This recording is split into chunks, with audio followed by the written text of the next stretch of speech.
Have you ever heard a sentence so powerful? It froze your entire world in place. That's exactly what happened to Ethan Caldwell one snowy morning in Chicago.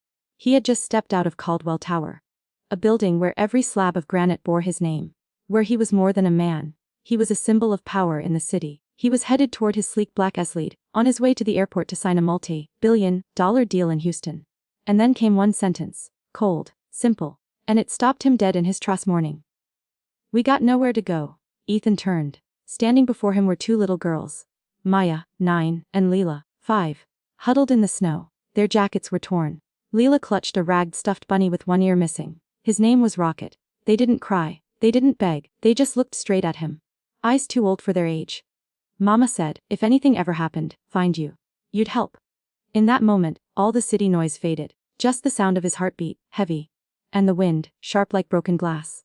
Ethan Caldwell, the man who had signed contracts worth billions, suddenly felt shaken by the words of a child, not because she asked, but because, somewhere deep down, her voice reminded him that once, long ago, he knew the difference between right and wrong. Before the wealth. Before the cold. And now came the real question, would he get in the car and leave? Or would he stay, and step into a story that would change everything? Have you ever wondered how one choice, one moment, can take your life in a direction you never expected? Stay with us. Because what Ethan is about to face, from buried secrets to a war with his own conscience, will leave you breathless.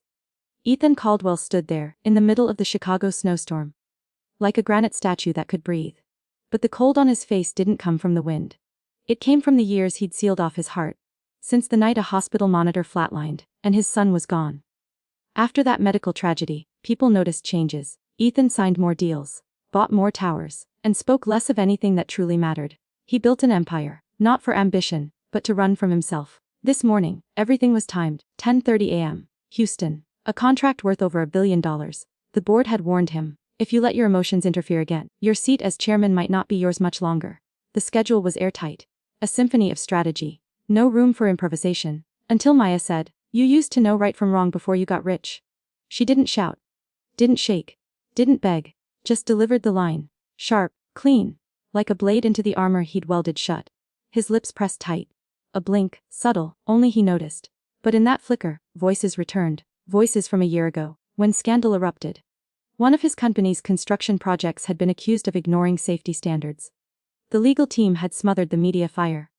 But the disappointed looks from former employees, the ones who once believed Ethan was different, those couldn't be silenced. He let them walk, just like he'd let his own moral compass drift away without noticing. Now Maya stared at him. Lila clutched Rocket, the half-eared bunny. Her eyes red, but not crying. They stood in the snow like kids who'd learned that no one believes them until it's too late. And Ethan, the man whose pen signed more digits than these girls had lived days, stood still, trapped between two paths, $1 billion deal, or two tiny lives knocking on his soul. His phone buzzed in his coat pocket. Mr. Caldwell, your car is ready. The pilot's waiting. He looked at his screen, took a slow breath, then pressed decline. No reply, no explanation. Just silence. He knelt, voice low, as if afraid to shatter the tough shell the girl had built for herself. Where's your mother now? Maya answered without blinking. On the couch. Since last night, she never woke up. Has anyone been to? We didn't know who to call. She said if anything happened, find you. She said you used to be good before. She stopped. Didn't need to finish. He knew what that last word was. Inside Ethan's head, numbers raced: shareholders, stock prices, press coverage, Houston, internal policy, the chairman's seat. But another image cut through. His apartment hallway. The little light he left on every night. Not because he feared the dark, but because he feared the silence. The kind that echoed with the last beeps of hospital machines. The kind that reminded him he once had a chance to do the right thing, and didn't. He looked up, and met Maya's eyes. Not pleading. Not bargaining. Just reminding that he once knew the line between right and wrong. He inhaled deeply. This was the moment he might lose the deal, might even lose his title. But if he walked away now, he'd lose something far worse, the last chance to look in the mirror and not see a stranger. He opened the door. Voice steady, low. Come inside, you both need heat. The lobby guard stared, unsure. The doorman lowered his gaze, not daring to meet Ethan's eyes. No one moved, no one stopped him. Ethan led the girls across the marble floor, toward the private elevator. The doors slid shut. On the mirrored chrome walls, 3 reflections stood together. A man who had lost his sense of right and wrong years ago. A little girl forced to grow up far too soon. and a child too young to understand why the world was so cold. The elevator hummed as it rose. Through floors lined with power and silence. Toward a place Ethan knew. If he crossed it, there was no turning back. And maybe, just maybe, that was the best thing he could do for himself. The elevator gave a soft shudder as the doors slid open, revealing Suite 4902. Perched at the very top of Caldwell Tower, Ethan stepped in first and flicked the switch on the wall. A warm light spread across the expansive room, illuminating sleek, luxurious furnishings that somehow felt more like a museum than a home. Leather chairs, polished hardwood floors, abstract art that said nothing in particular. A flawless space, yet completely devoid of life. The two girls hovered by the doorway, hesitant, as if they were entering a world that didn't belong to them. Ethan glanced down, his voice gentler than before. "Come in. It's too cold out there." He walked toward the fireplace and pressed a button on the wall. A soft whoosh sounded as flames flared up, casting golden, orange hues that munted till clinging to the window panes. The howling wind faded behind glass, like the storm had been locked out. Maya and Lila stepped inside. Still wary, but their bodies slowly began to relax. Ethan motioned to the sofa. "Have a seat. I'll make you something warm." He moved into the kitchen, hands a little clumsy as he searched for cocoa mix and 2 mugs. It had been a long time since he'd done something this small, this human. Ever since the room became his and his alone. Since the day his son died, Ethan had chosen silence over everything. All that remained between him and the world was work. He set down 2 steaming mugs on the table. Lila immediately wrapped her hands around hers, and the warmth softened the tight lines on her little face. Maya looked at him and said slowly, "Thank you. Mama used to say people feel colder when they're lonely." Ethan froze. That innocent line struck him like a blow. His heart thudded. He sat down across from them, eyes drawn to Rocket, the bunny with one ear missing, clutched in Lila's arms. And in that moment, his mind took him back to the boy he once held in a hospital bed. Until the heart monitor stopped. His voice came quiet, rough with something he wasn't ready to name. "I had a son once, but he didn't make it." He looked up. Maya's eyes didn't hold pity, just quiet understanding. Ethan went on, more to himself than to them. "Since then, I forgot how to live for anything besides work. To be honest, I don't even know what I'm doing here anymore." Amaya's gaze wandered across the room, then landed on a small hallway light still glowing in the distance. "Why do you leave that light on all night?" Ethan blinked. Then, for the first time in what felt like years, he smiled. "A real one. Maybe because I don't like the dark." Lila rubbed her eyes, her voice barely above a whisper. "I don't like it either." Ethan stood, crossed the room to a shelf, and pulled down a leather-bound notebook, brand new, pages untouched. He gently placed it in front of Maya. "If you want, you can write down whatever you're thinking. Sometimes it helps. Makes things a little lighter." Maya stared at the notebook, then slowly reached out, fingertips brushing the leather. As if it were a rare gift from a world that rarely gave her anything. Ethan turned to the window. The city outside was blanketed in white, but something warm stirred inside him. He knew he couldn't delay anymore. He took out his phone, drew a deep breath, and dialed the number for DCFS. The line rang, and Ethan knew. From this moment on he was stepping into a legal storm. One filled with questions, paperwork, risks, and scrutiny, but he had no other choice. For the first time in a very long time, he was choosing his conscience. A voice picked up. "Child Protective Services. How can we help you?" Ethan looked at the 2 girls sitting on his couch, and calmly replied, "This is Ethan Caldwell. I need your help. There are 2 children here with me, and they need protection." The door to fate creaked open. But Ethan no longer wanted to run. He was ready to face what was coming, not just for the girls, but for himself, for his son, and for that small light that had just flickered back to life inside his heart. 2 hours later, the blinking headlights of a DCFS vehicle appeared outside the gates of Caldwell Tower. Ethan stood at the massive glass window, watching. His chest grew heavy with a weight he didn't expect. Maya and Lila sat silently on the sofa, eyes fixed on the door, as if bracing for something inevitable. A knock echoed through the suite. Sharp, clinical, like the system he had just willingly placed himself into. Ethan walked to the door and opened it. Standing before him was Denise Harper, a seasoned DCFS caseworker. A middle-aged woman with a stern face softened by quiet empathy. "Mr. Caldwell, I'm Denise from Child Services. Thank you for contacting us." Her eyes scanned the room, landing on the 2 girls curled up together. Lila instinctively pulled Rocket, the ragged-eared bunny, tight against her chest. Denise walked in gently and crouched to their level. "Hi there, I'm Denise. We're going to take you somewhere safe, okay?" Maya didn't respond right away. She looked at Ethan, then back at Denise. Her voice was calm, but resolute. "We're already safe here." Denise replied softly. "I know, sweetheart. But this is procedure. We have to make sure everything happens the right way. Ethan spoke up, his voice tight, tinged with helplessness. Is there anything I can do so they can stay? Denise let out a subtle sigh. I'm sorry, Mr. Caldwell. I know you mean well. But you're not family, not legally. He swallowed hard. Will they at least stay together? His voice cracked slightly. Denise hesitated, then answered. We'll do our best. But I can't make that promise. The system's overcrowded this time of year. Lila let out a quiet sob, burying herself deeper into Rocket. Maya wrapped her arms around her little sister, her gaze fierce, protective. Too strong for a 9-year-old. Then she turned to Ethan and spoke softly, clearly. We didn't come here to stay forever.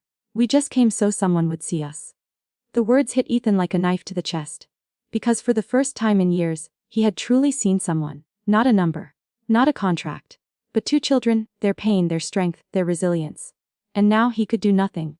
Denise stood and gestured for the girls to follow. They rose slowly from the couch, dragging their steps as if trying to stretch the seconds.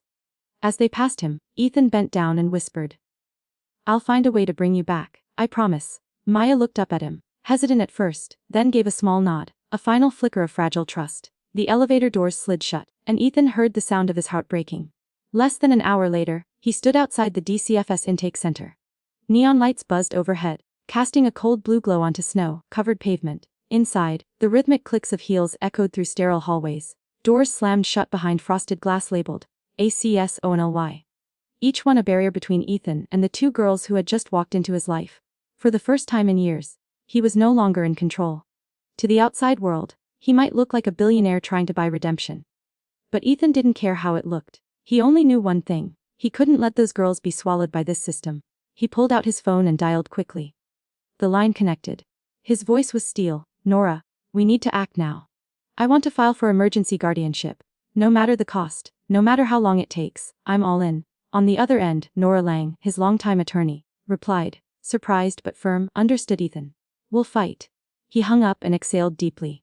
This was no longer the Ethan Caldwell who measured life by balance sheets and board votes. This was a man ready to fight his first real battle in years.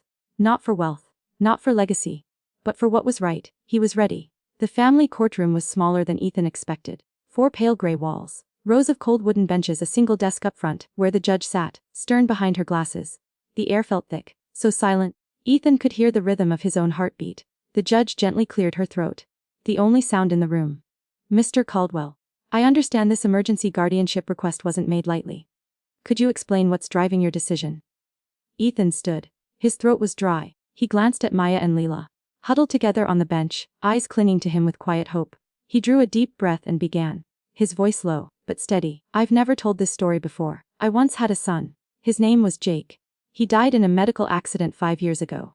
He paused. The pain gripped his chest like a vice. The room remained still. Only the soft turning of a page by the clerk, and Ethan's own breath, filled the air.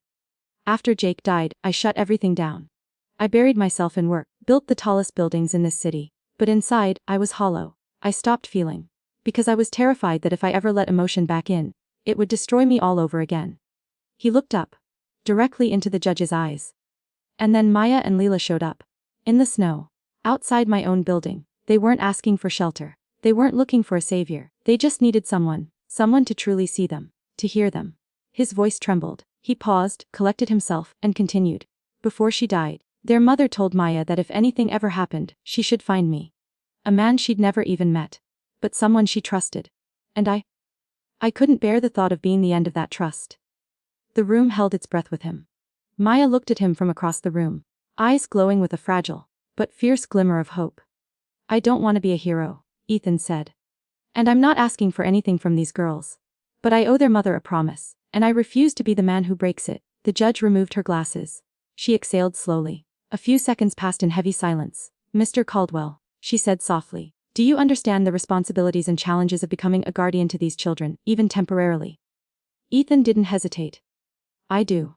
And I'm ready. I won't let them enter a system where they might be separated at any moment. I'll do everything within my power to protect them. The judge looked down at the file. The faint rustle of paper echoed through the quiet room. Very well. I'm granting temporary guardianship for 60 days, during which time we'll conduct a full assessment of the home and environment. Mr. Caldwell, prove to us that this trust is not misplaced. Ethan nodded. A quiet relief swept through him, like a weight finally lifted. I will. As the hearing adjourned, Maya and Lila rushed toward him. Ethan knelt, arms outstretched, they embraced, tight, real, trembling with something that felt like warmth. Something he hadn't felt in years. Outside the courtroom, the storm had passed. Sunlight spilled through the clouds. Ethan took their hands and stepped into the light. Not as a temporary solution, but as the beginning of something real. A journey, a fight, and perhaps, finally, a chance to feel alive again. Because this time, he wasn't running from emotion. He was standing for something he believed in, and he wasn't going to let those two girls be left behind. That afternoon, the car carrying Ethan, Maya, and Lila moved slowly through the streets of Chicago. The sky had softened, no longer the heavy gray that hung over them when they left the courtroom. Ethan sat in the front passenger seat, eyes on the road ahead, but his mind kept replaying everything that had just unfolded. He never imagined he'd be fighting a legal battle to protect two children who shared no blood with him, and yet, it felt like the most right thing he'd done in years. When the car stopped in front of Caldwell Tower, a quiet memory stirred. Just days ago, those same two girls had stood outside its doors, shivering in a snowstorm. But this time, as they stepped into the grand lobby, no one looked at them with suspicion or curiosity. Everyone there knew. Ethan had just made a decision that defied every rule of logic, and every expectation of power. They entered the elevator. As the doors slid shut, Ethan turned to the girls with a warm, gentle voice. "Welcome home." Amaya smiled softly, her eyes glistening with quiet relief. Lila still clutched Rocket, but her tiny hands no longer trembled. When the doors opened, Suite 4902 looked nothing like before. Gone was the cold, empty museum of luxury. Now, warm golden light spilled through the space. Soft blankets were neatly folded on the couch, and from the kitchen lingered the faint, comforting smell of pancakes. Ethan led them to a small room adjacent to his own. He had prepared it that morning. A wooden bunk bed, fresh white curtains, and on the desk, two brand new leather notebooks, waiting for stories yet to be written. Maya walked over, slowly touched one of the notebooks. A look of wonder flickering across her face. "You did all this for us?" she asked. Ethan crouched beside them, meeting their eyes. "I wanted you to have a space that's truly yours, not just a place to sleep. A place to dream, to write your own story, and not be afraid anymore." Maya didn't reply. But her eyes said enough. Something inside her had begun to believe again. Ethan stood, then pointed toward the hallway outside. "From now on, that hallway light will stay on all night, no matter what happens. If you ever wonder where I am, just look at that light. I'm here. I'm not going anywhere." Lila ran over and wrapped her arms around Ethan's leg. Her tiny voice broke the silence. "I like the light, because when it's on, the dark doesn't feel so scary anymore." That night, once the girls were asleep in their new room, Ethan stood by the massive window alone. The city below twinkled with lights, but something inside him now glowed even brighter. He knew he was standing at the edge of something new. A beginning. He walked into his bedroom, opened the nightstand drawer. Inside was a small photo of Jake, his son. Ethan picked it up, voice barely above a whisper. "I'm sorry it took me so long to see what really matters. But I won't make that mistake again." He gently placed the photo back, closed the drawer. The wind outside no longer sounded cold. Ethan sat on the edge of the bed, and for the first time in a very long while, he felt peace. The road ahead would not be easy. There would be setbacks, doubts, late nights, and fears. But he was ready.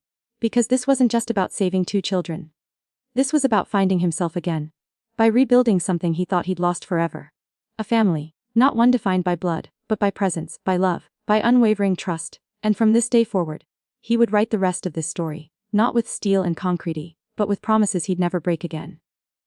That Friday afternoon, Ethan had just wrapped up a shareholders meeting, and was stepping out of the building when his phone buzzed. Again and again. A strange number, but something in his gut told him not to ignore it. He picked up, voice calm.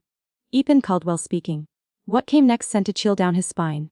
A voice, cold, familiar, and sharper than memory itself. "Long time, Ethan. It's me, Trevor." Ethan's heart clenched. Trevor, a name he had hoped never to hear again. Once a trusted associate, now the keeper of his darkest secrets. "What do you want, Trevor?" Trevor's voice was disturbingly relaxed. "I heard you've taken guardianship of two orphan girls." Touching, really. "But Ethan, what would the public think if they knew how you got to where you are today?" Ethan's jaw tightened. He kept his tone even. "I'm not in the mood for games. Say what you came to say." A quiet chuckle cut through the line. A cold blade through the air. "A simple deal. 2 million. Cash, no trail. In exchange your past stays buried. Refuse, and tomorrow, I leak a few colorful photos to the press. Let's see how long the court still trusts you to raise two children once they know who Ethan Caldwell really is." Ethan gripped the phone tighter. His hand trembled, but his voice didn't. You're blackmailing me for the right to be a father. Trevor's tone turned icy. You think you can buy fatherhood, Ethan? Ethan didn't flinch. No. I don't buy it. I show up for it. Every single day. That's what you'll never understand. There was a pause. Then Trevor's voice dropped to a knife's edge. You have 24 hours. Don't disappoint me. The line went dead. Ethan stood frozen on the sidewalk. The roar of downtown Chicago felt distant, drowned out by the silence pressing down on him. Trevor never bluffed. And the secrets he held, the shady contracts, the sealed deals, the compromises Ethan had made years ago, they could destroy everything. Especially his chance to protect Maya and Lila. Without hesitation, Ethan called Nora Lang. His voice wavered, but only slightly. Nora, we have a problem. Trevor's back. He's threatening to go public. We need to file for an emergency protection order. Now. Nora remained composed. Do you have evidence of the threat? Not enough to prosecute. But I know Trevor. He's not bluffing. Understood. I'll draft the motion immediately. But Ethan, if he leaks anything, you need to prepare for a media firestorm. The press won't spare you. Ethan took a deep breath. He knew this wasn't just about his reputation. It was about two little girls who had already been through too much. I know, Nora. But if I don't face him now, I lose the right to call myself their father. And Nora paused. Then replied. Firm and unwavering. Then we fight, Ethan. No matter what happens, I'm with you. That evening, Ethan held Maya and Lila a little longer than usual. He knew the storm was coming. And he was done running. It was time to show the world that fatherhood, real fatherhood, couldn't be bought. It had to be earned. With presence. With courage. With a vow to protect. No matter the cost. Later that night, a text lit up Ethan's phone. No name. Just a message. Hope you're ready. The storm starts now. Ethan looked out the window. The city lights shimmered, but felt colder than ever. He clenched his fist. The greatest battle of his life had begun. And this time, he wasn't backing down. The courtroom that day was heavy with tension. Every sound, no matter how small, seemed to echo for miles. Ethan sat silently on the bench, eyes locked on Maya as she slowly made her way to the witness stand. Each small footstep of hers felt like a drumbeat to his chest. She was only 9. But as she sat down, her posture carried a maturity far beyond her years. Her small hands trembled slightly as they rested on the wooden ledge in front of her. Ethan noticed. He had to fight the urge to run up and shield her. But he knew, this moment wasn't about protection. It was about being heard. The judge gave a gentle nod, her voice clear but soft. Maya, do you understand why you're here today? Maya gave a small nod. Her voice, though quiet, was clear as glass. Yes, ma'am. I understand. Can you tell us what you remember about Trevor? This is important. And I want you to know. You're very brave for being here. Maya took a deep breath, her eyes fixed straight ahead, carefully avoiding Trevor, who sat with a smug, unbothered look on his face. I remember every time he came to our house. At first, it was just yelling, loud arguments with my mom. Then he started breaking things. He scared Lila a lot. She would hide in her room and cry for hours. The courtroom fell into a stunned silence. The only sound was the scribble of the court reporter's pen. Maya paused, gathered every ounce of courage, then went on. One night, I woke up to a strange noise. I came out and saw Trevor going through my mom's purse. He took the money she had been saving for medicine. When she found out and asked him, he said if she made trouble, he'd take us away. And she'd never see us again. Her voice trembled. Her small hands tightened into fists on the table. The courtroom camera cut to her hands, then to Ethan's face. His eyes were heavy with pain. But he didn't move. He let her speak. Maya's next words came stronger, more defiant. Hay always told us we were a burden. That no one would ever want us. But my mom said that wasn't true. She said there are good people out there, who would care for us. That's why, before she died, she told me. If anything happened, find Mr. Ethan. And I believed her. The judge leaned slightly, voice gentle. Maya, would you like to say anything about your life now with Mr. Caldwell? For the first time since taking the stand, Maya looked at Ethan. Her eyes, full of gratitude and trust. Mr. Ethan isn't like Trevor. He never made big promises. But every day, he's there. He never lets us feel afraid or alone. And that's what really matters. Trevor suddenly stood, furious. But his lawyer pulled him back down before he could speak. The judge shot him a cold, sharp look. Mr. Trevor, sit down and control yourself. Then she turned back to Maya, voice steady and affirming. You were incredibly brave to say all of that, Maya. I know how hard it was. She looked squarely at Trevor now. Her voice carried the full weight of the courtroom. In cases like this, blood ties matter. But so do time, care and absence. A long silence followed. Maya slowly stepped down from the stand, then ran to Ethan and wrapped her arms around him. He held her close. Her small body trembled slightly. But her heart had never been stronger. The judge's ruling granted Ethan continued temporary custody. Trevor was ordered to stay away. As Trevor stormed out of the courtroom, he paused beside Ethan, his words dripping with malice. "You think this is over? You have no idea what's coming, Ethan. Just wait." He walked out, leaving Ethan standing still, alert, but not afraid. He looked down at Maya, who looked back up at him with unwavering trust. And Ethan knew, no matter what Trevor tried to unleash, he would never walk away, because he had chosen to stand by Maya and Lila. And for the first time in his life, Ethan understood that presence, not power, not reputation, was what defined a father. The battle wasn't over, but Ethan Caldwell was ready. It was a gray midweek morning in Chicago. Rain tapped gently against the office window as Ethan sat at his desk, the clouds outside as heavy as the thoughts in his head. A special delivery had arrived from Nora's law office. A pale yellow envelope, tightly sealed, stamped with a handwritten note, "Urgent. Read only when alone." Ethan closed his office door and carefully opened the file.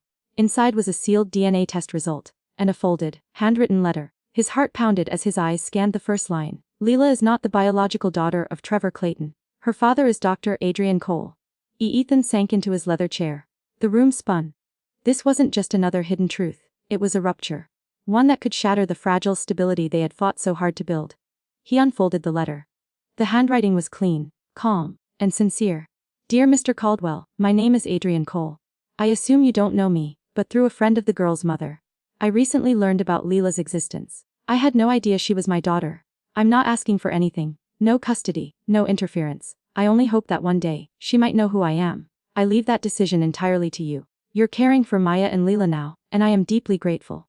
Sincerely, Adrian Cole."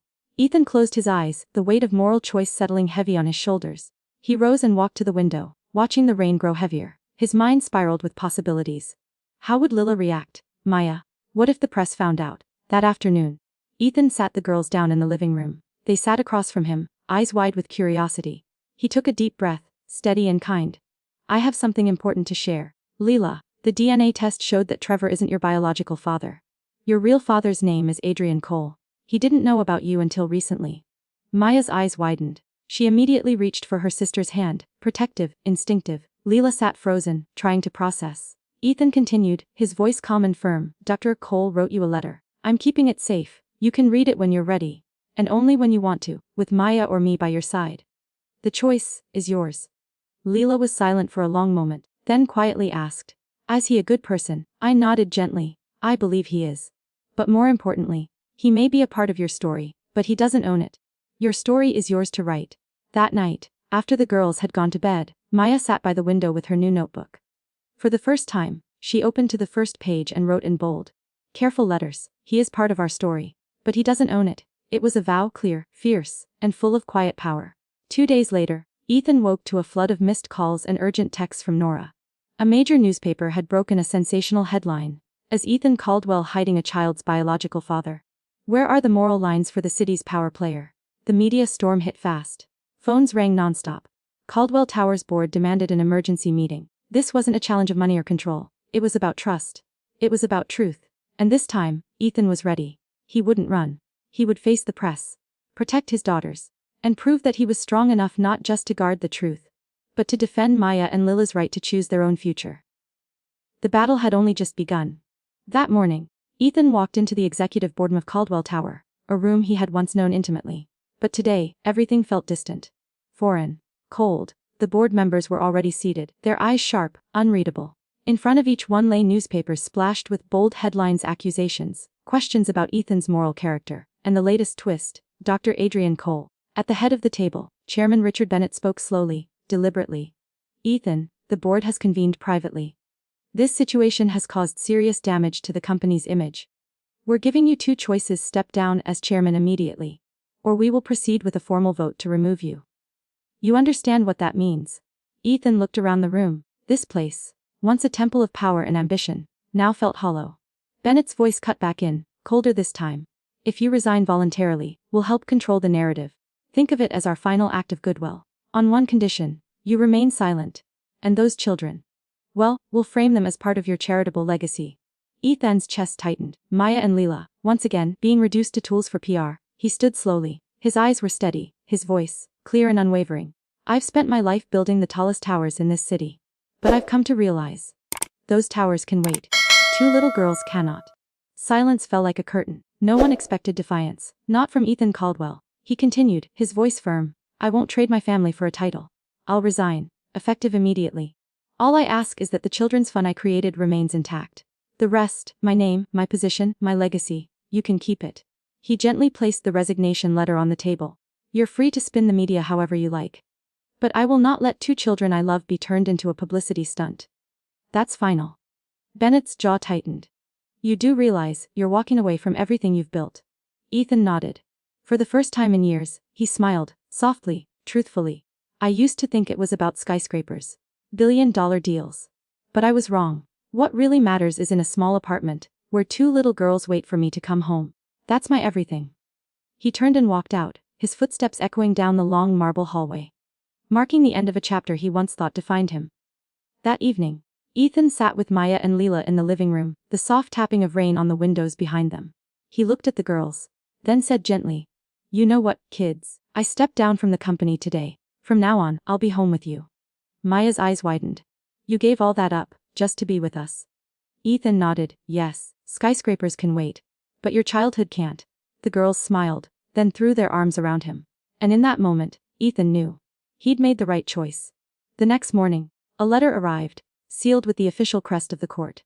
Ethan's heart quickened as he opened it. Inside, the final ruling. Full legal guardianship of Maya and had been granted. Permanently, to Ethan Caldwell. He clutched the letter. Not with triumph, but with the quiet, overwhelming joy of a man who had found what truly matters. In that moment, he knew his life wasn't about power or wealth anymore. It was about love, presence, and choosing, every single day, to stand by the ones who needed him most. That morning, Ethan stood silently by the apartment window, hands trembling slightly as he read each line of the court document. Full legal guardianship of Maya and Lila had officially been granted to Ethan Caldwell. And with it, a crucial clause Dr. Adrian Cole would be permitted to meet Lila, but only under supervision, and only at a pace set by Lila herself. Ethan knew this was the right decision. One that prioritized Lila's safety, her autonomy, while still allowing Adrian a small but meaningful chance to become part of her story. Weeks later, on a warm May afternoon, Ethan brought the girls to the Museum of Science and Industry in Chicago. Sunlight poured through the tall glass atrium, filling the vast space with a soft golden glow. Maya held Lila's hand tightly as they walked toward the space exhibit. There, near a large model of the solar system, Adrian Cole stood waiting beside a small table. Lila hesitated. Maya gave her hand a reassuring squeeze. Ethan knelt down beside her and said gently, I'm right here. You're in control. Every step, you decide.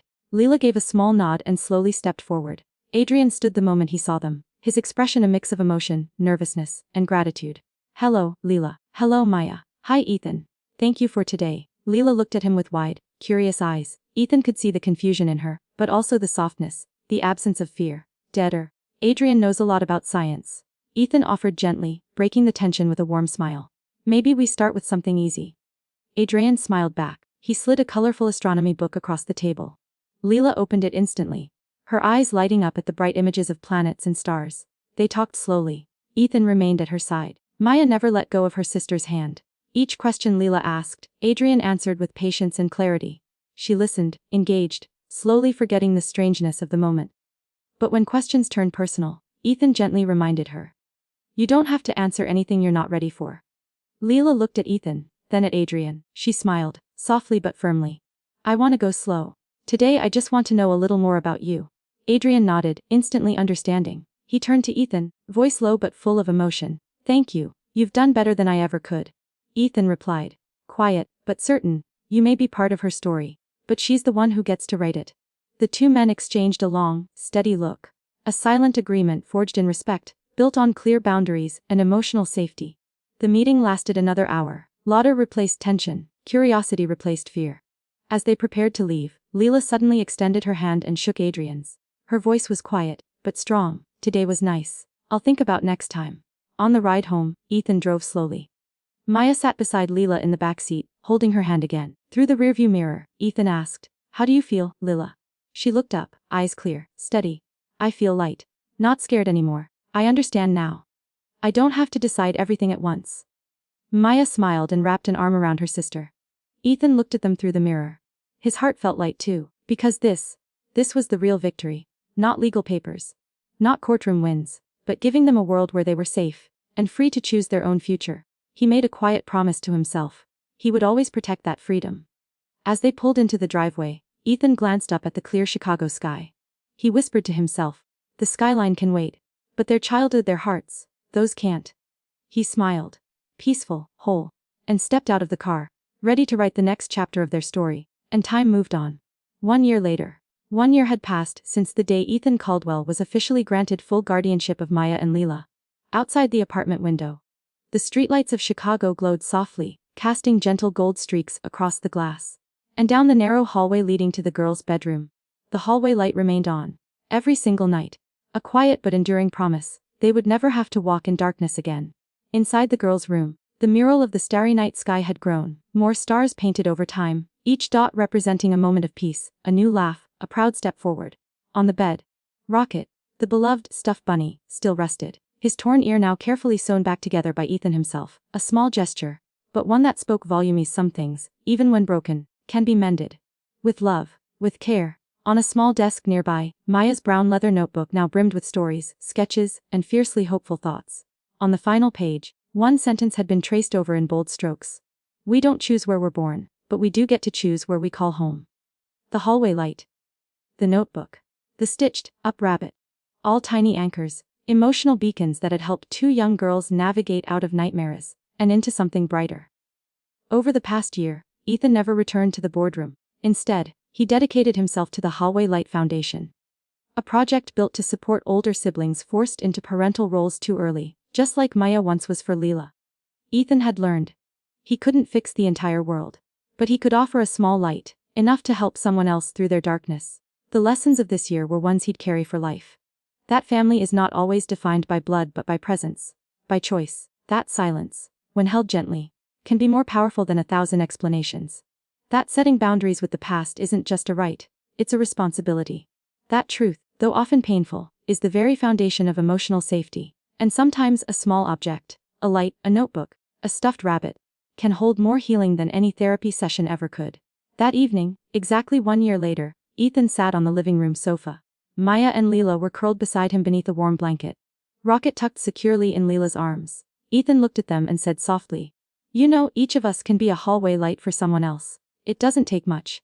Sometimes it's just a kind word, a quiet presence, or simply keeping the light on." The Maya looked up, her voice now deeper, wiser than her years. "You've been our hallway light for a long time." Ethan smiled. His heart felt full in a way no skyscraper ever could. Then he turned, his voice reaching out, not just to his daughters, but to all those watching this story unfold. Was, maybe you've been a Maya, forced to grow up too fast. Or maybe you're an Ethan, learning how to come back to yourself. If that's you, share your story.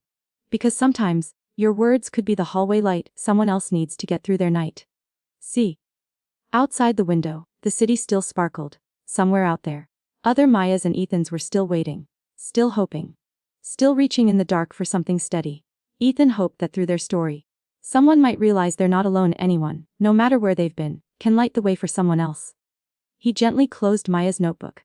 His eyes soft, steady, warm, and in that quiet moment, he understood, this wasn't an ending. This was the beginning of healing, of hope, and of hallway lights that would never go dark again.